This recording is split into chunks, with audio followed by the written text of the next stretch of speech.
Alright, hello, citizens of the Nigelverse. It's Nigel once again, and this is going to be another movie review. So, because it is, of course, the Halloween season, we're still rolling along with the Halloween reviews. And this movie review that we're doing today is something that actually kind of late on on it took a little bit to get to this movie, admittedly. Not because I dreaded watching this movie. In fact, quite the opposite. Because we do have a very fun movie from my childhood. More so, just didn't get around to it until today. But now that we're here, let's talk about some Hocus Pocus. Hocus Pocus is admittedly something I noticed, and this is not really gonna have a whole lot of bearing on the review, but all the movies that we have in terms of like Halloween movies that we're gonna be watching for this month are movies I haven't seen in a long time. And Hocus Pocus I haven't seen since school. We used to watch it in school for Halloween and everything. So it took a little bit getting back to the movie, but now that I've watched it, does it still hold up so many years later? Let's find out. So, as always, I'm not a professional movie reviewer or movie analyst or anything like that. Just a man who enjoys a good time, which I had for the most part with this movie. It is still a pretty fun uh, and just a fun time of a movie. A lot of people's favorite like Halloween movies. A lot of people really love this movie. Love to watch it, especially around the Halloween time. So without further ado, let's get right into it. For those of you who've seen these reviews before, you kind of already know how this works. If you haven't, I'm going to be talking about what I liked and what I disliked about the movie. So starting with what I liked, it's a it's definitely a movie that's a lot more about. There are certain movies, especially movies for like younger audiences, that are a lot more about teaching moral lessons, and or about establishing a point. And then sometimes you just want a fun time. And this movie, it has a few kind of lessons, I guess. It's, but otherwise, it's pretty much just like a fun time. It's a movie you throw on, you laugh at, and you have fun with. And you know what? That is not a bad thing at all. Just going about watching the movie, having fun, and pretty much the plot is that you have three witches is in Salem, Massachusetts. Salem has an interesting history with witches, which I imagine was done on purpose. Is pretty much enacting a spell that will allow them to be resurrected if a virgin, which they emphasize, a virgin lights the black flame. And lo and behold, that's exactly what happens about 300 years later, in 1993. As Max is taking his younger sister, Danny, out trick or treating, and also trying to impress the girl next door. They decide, against Danny's wishes, to go visit the old cottage where the witches live.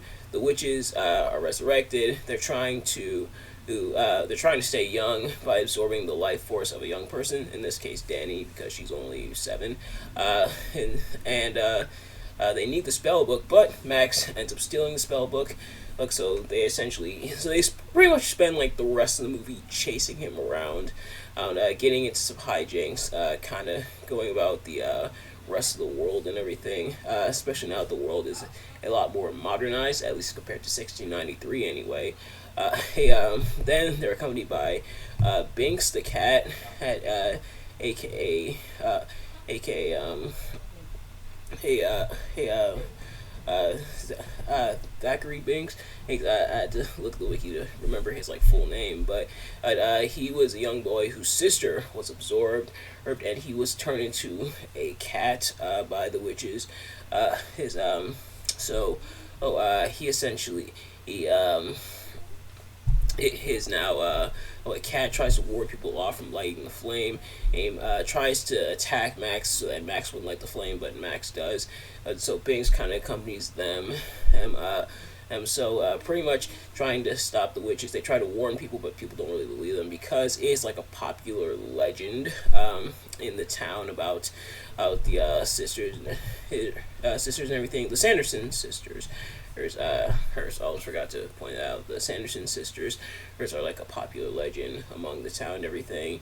And it's noted that Max, Hex, and Danny are moving in from Los Angeles over to Salem. So they, at least Max doesn't really believe in that stuff, but obviously it comes true in the movie. Eventually, the witches are stopped by the sunlight because the spell only works for one night, and eventually the witches are stopped. The main witch, Henny, is turned to stone, and the other two witches is Sarah and Mary, I should say, are essentially blown up by the sunlight. And it's actually because Winnie fell onto hollowed ground, that being a cemetery. They try to get a zombie to stop the kids, and the zombie goes back to fight against the witches. The witch's spell is undone. Binks is allowed to return back to normal and pretty much go off to heaven, and alongside his younger sister Emily. So that's how the movie wraps up. So just a nice little fun time, and I mentioned kind of the lesson, and that I guess being protect your loved ones, because Binks wasn't able to protect his sister Emily. So he implores Max instead to protect Danny, which Max does, and you see him protecting Danny, almost sacrificing himself to be his life force to be absorbed by the witches, so that his sister wouldn't have to. So, I guess that's kind of a lesson. But otherwise, just like a decent little fun time. I'm a lot of hijinks, a lot of like hilarious stuff. One line in particular, which you might have seen online, that kind of like once you look back on it in a lens, you're like, oh, that's kind of an interesting line. So otherwise, just a pretty fun time. If I had to find something to dislike about the movie, it'd probably be that it is on the short side, and the latter part is dragged out a little bit more, like the hijinks of the witches trying to get the book back and everything. I know it's kind of oxymoronic, like how something is kind of short, but at the same time, a part is dragged out. The movie's only about an hour and a half or so. That last part is dragged out, where the witches like grab the book and then grab Danny, and then they get them back, but then they get him right back after that. So almost kind of rushing, but at the same time almost kind of dragging out as well. I don't know if that makes any logical sense. You might be like, Nigel, what on earth are you talking about? But kind of dragging out that last part. But otherwise, pretty fun time. The witches are hilarious throughout the movie. Very iconic. And there's a reason why people definitely like this movie, and it was pretty fun to go back and revisit. But because I was supposed to do this last week, I didn't end up doing it until this week. You are getting an additional Halloween movie. I'm trying to do at least once per week, as well as your other WCW or NXT Halloween Havoc review for the week. So you guys are going to be getting a bonus movie review this week. So that is my treat, and disregard the trick of me not getting to this movie until a week later. But nevertheless, that is going to do it for this review. Thank you all so much for watching. I hope you enjoyed. If you did, please do me a favor. Like, comment, subscribe, share it with your friends, turn on post notifications so you know every time I upload a video so you can see as soon as it drops. Let me know in the comments what your thoughts on the movie, my review. Did you like the movie? Did you like my review of the movie? Let me know. Thank you all so much for watching, and I will see you guys later. Peace.